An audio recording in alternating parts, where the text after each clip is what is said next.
Hey guys, how are you? So I'm going to give you a brief rundown of how I put Thunder together. I'm not going to give you a note by note, blow by blow of exactly what I did, because to be honest I play it different every time I play it to some degree. There's slight differences. So the key components are what's the bass doing, what's the melody doing, what's the chord backing doing, and what's the rhythmic component doing. There's the four parts that have to come together. So the bass is very, very simple for the most part. It's just an F and a G, right? F major 7 is the chord, G major is the other chord.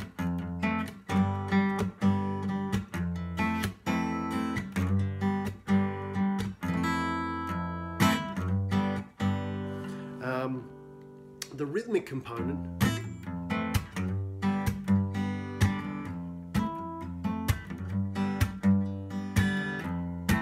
is just all about hitting on the 2 and 4.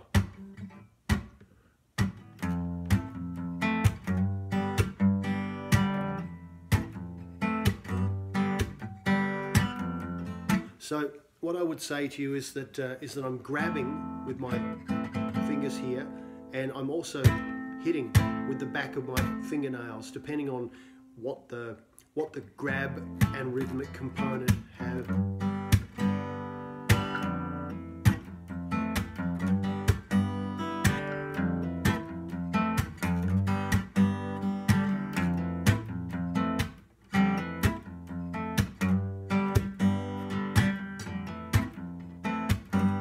Right, so you have to figure that one out.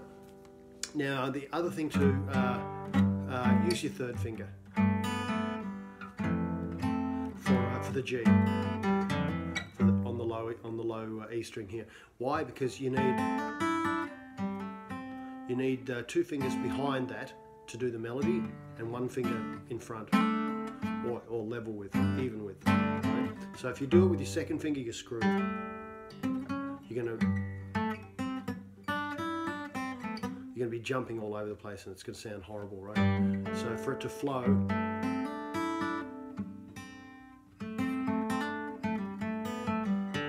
you need 2 fingers behind the G, right?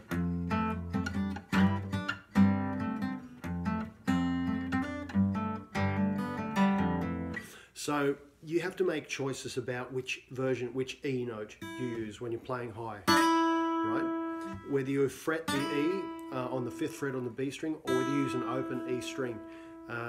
And basically the choice for me comes down to whether or not I want to slide into the note or out of the note.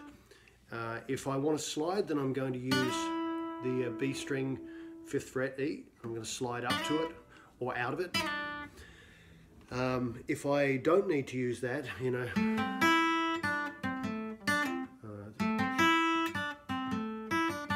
then I'll use the open E string.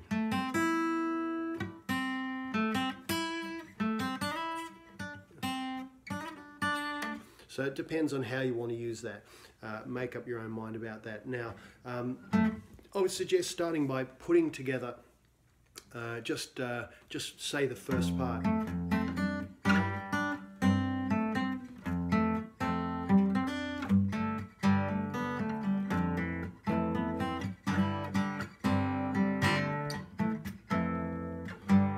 Maybe just that first part.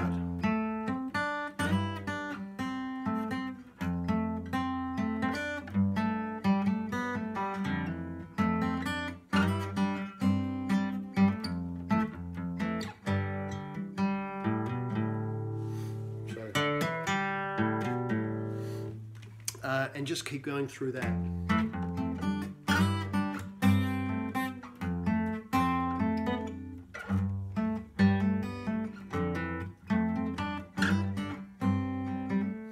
Until it's fluid, right? Until it's all smooth, because it shouldn't sound like it just did there.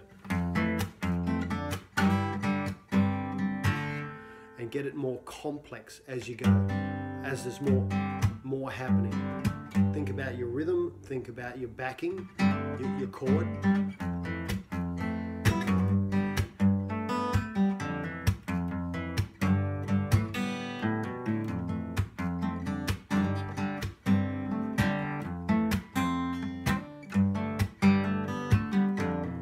think about really bringing that melody out. So you have to know where your melody is at all times and really accentuate that.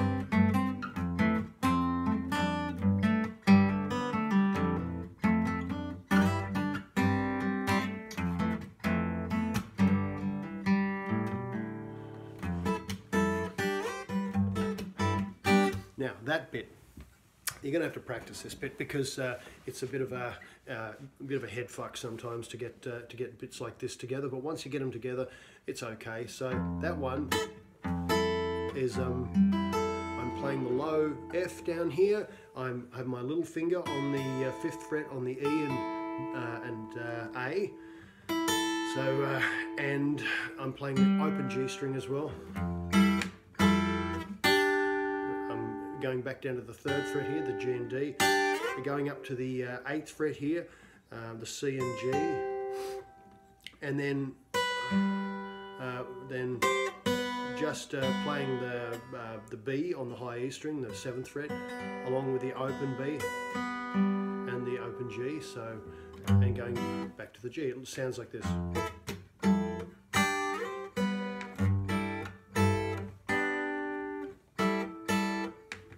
So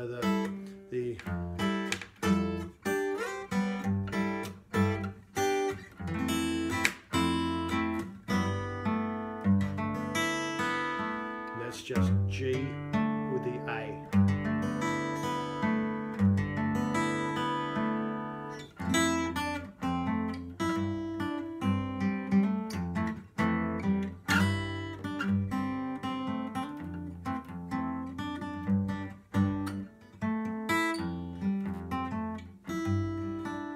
So you just have to work through the melody.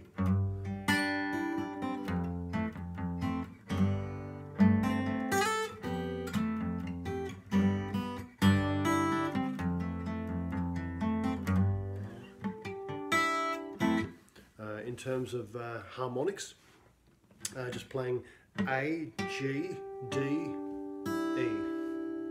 Right, so that's 7th fret on the D string, 12th fret on the G string, 12th fret on the D string, open E string. Right, and I'm using the E as the first note of the chorus. So thunder only happens when it's raining.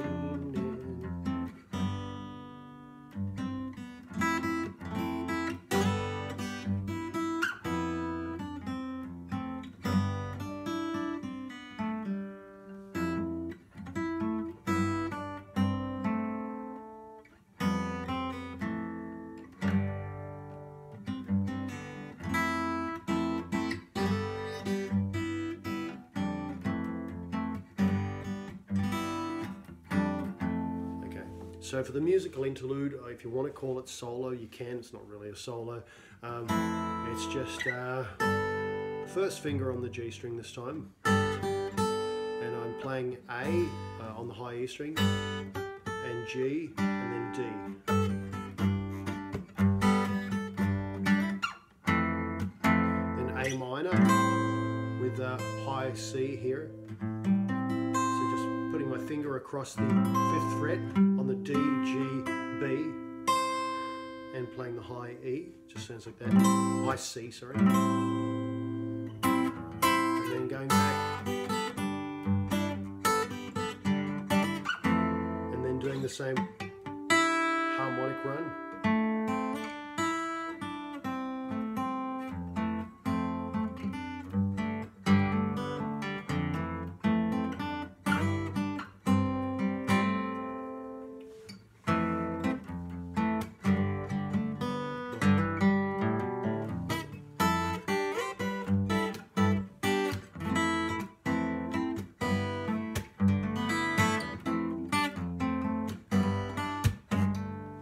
So once you start to get a feel for all the shapes, the chords, the melody, all of that sort of stuff, you start to put it all together with the rhythmic component. You want that 2 and 4. So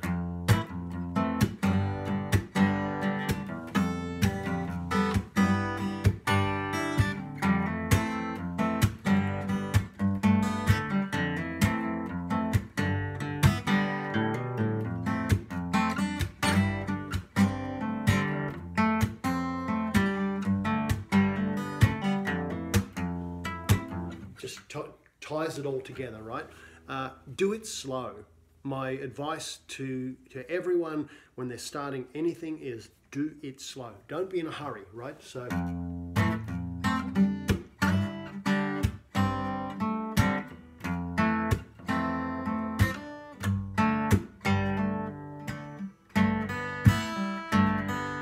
if you miss something, just work on it.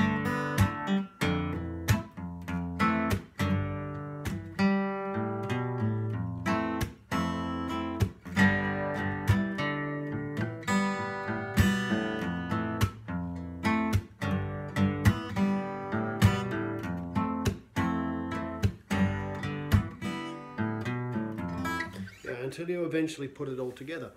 So, so it's not going to be perfect for a while. You know, it may never be perfect. Doesn't matter, and you're going to always improve on it. But the key components are to you know, keep the tempo as even as you can. You know, in the trickier parts, you may slow down a little bit. Eventually, try to work to a metronome so you don't do that.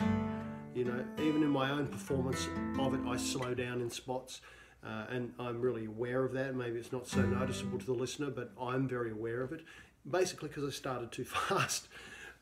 So try to get a sense of the rhythm and stick with it.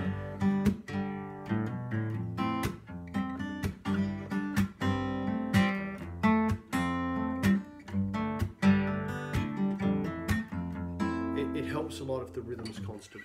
So that's my instructional video on that one. It's not really very detailed, I admit that, but that's okay.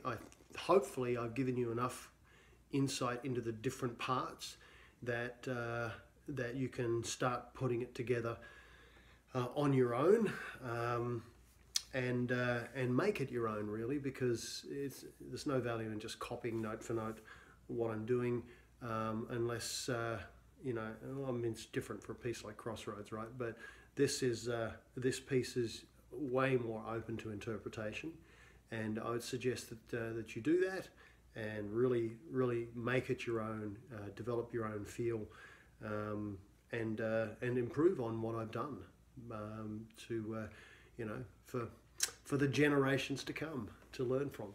So thanks very much for watching, and I hope you enjoy learning this piece and putting it together for yourself.